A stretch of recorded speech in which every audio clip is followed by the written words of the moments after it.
6-7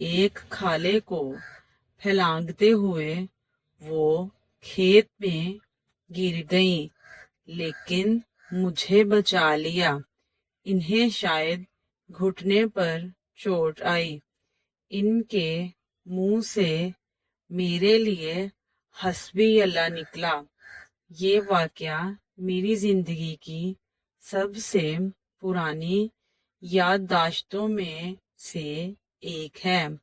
یقیناً وہ بڑی ہمت والی خاتون تھی اور آخری سانس تک محنت مشقت کی چکی پیستی رہی۔ پھر جانے کب میں بڑا ہو گیا اور اماں سے بہت دور چلا گیا۔ سال بھر بعد جب گھر آتا تو ماں گلے لگا کر خوب روتی، لیکن میں سب کے سامنے ہنستا رہتا۔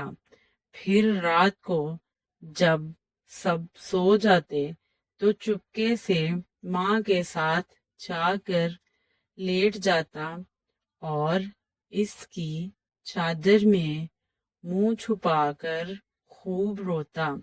ماں کھیت میں چارہ کاٹتی اور بہت بھاری پانڈ سر پر اٹھا کر ٹوکے کے سامنے آن پھینکتی۔ کبھی کبھی خود ہی ٹوکے میں چارہ ڈالتی اور خود ہی ٹوکا چلاتی۔ جب میں گھر ہوتا تو مقدور بھر ان کا ہاتھ بٹاتا۔ جب میں ٹوکا چلاتے چلاتے تھک جاتا تو وہ سرگوشی میں پوچھتی، بات کروں تمہاری؟ فلاں گھر میں وہ جانتی تھی کہ میں پیدائشی عاشق ہوں اور ایسی باتوں سے میری بیٹری فل چارج ہو جاتی ہے۔ پھر ہم نے گاؤں میں گھر بنا لیا اور ماں نے اپنی پسند سے میری شادی کر دی۔ میں فیملی لے کر شہر چلا آیا اور ماں نے گاؤں میں اپنی الگ دنیا بسا لی۔ وہ میرے پہلے بیٹے کی پیدائش پر شہر بھی آئیں۔ میں نے انہیں سمندر کی سیر بھی کرائی۔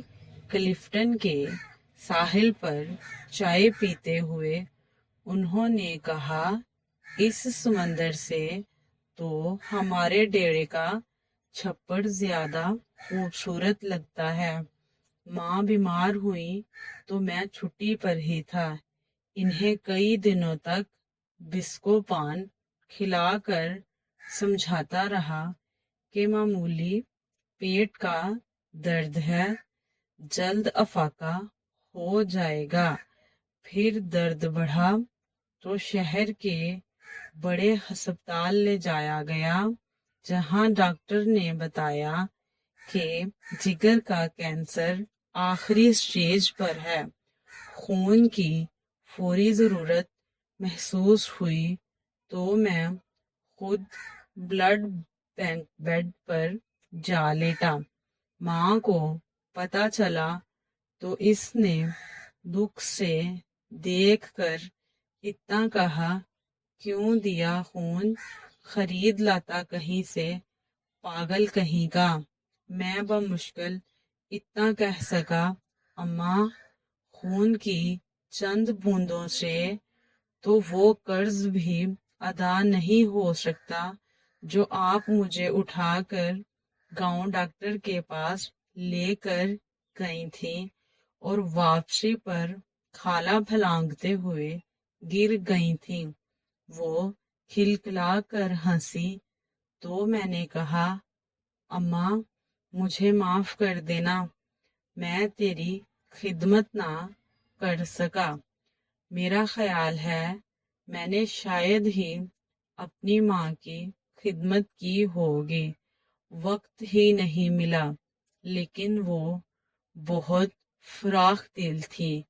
بستر مرگ پر جب بار بار میں اپنی کوتاہیوں کی ان سے معافی طلب کر رہا تھا تو کہنے لگی میں راضی ہوں بیٹا، کاہے کو بار بار معافی مانگتا ہے۔ ماں نے میرے سامنے دم توڑا لیکن میں رویا نہیں۔ دوسرے دن سر بھاری ہونے لگا تو قبرستان چلا گیا اور قبر پر بیٹھ کر منہ پھاڑ کر رویا۔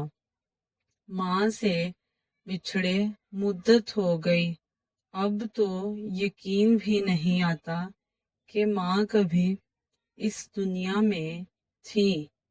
آج بیت اللہ کا طواف کرتے ہوئے پٹھانوں اور سوڈانیوں کے ہاتھوں فٹ بال بنتا بنتا جانے کیسے دیوار کعبہ سے جا ٹکرایا، یوں لگا جیسے مدتوں بعد پھر ایک بار ماں کی گود میں پہنچ گیا ہوں۔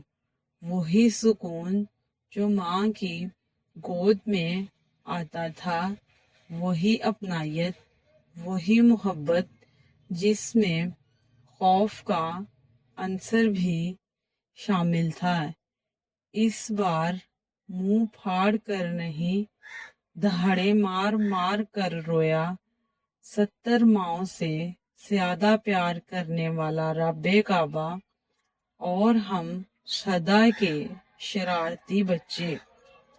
آپ کو ہماری آج کی کہانی کیسی لگی ہمیں کمنٹ باکس میں ضرور بتائیے گا۔ ایسی مزید کہانیاں دیکھنے اور سننے کے لیے ہمارے چینل کو سبسکرائب کریں۔ شکریہ۔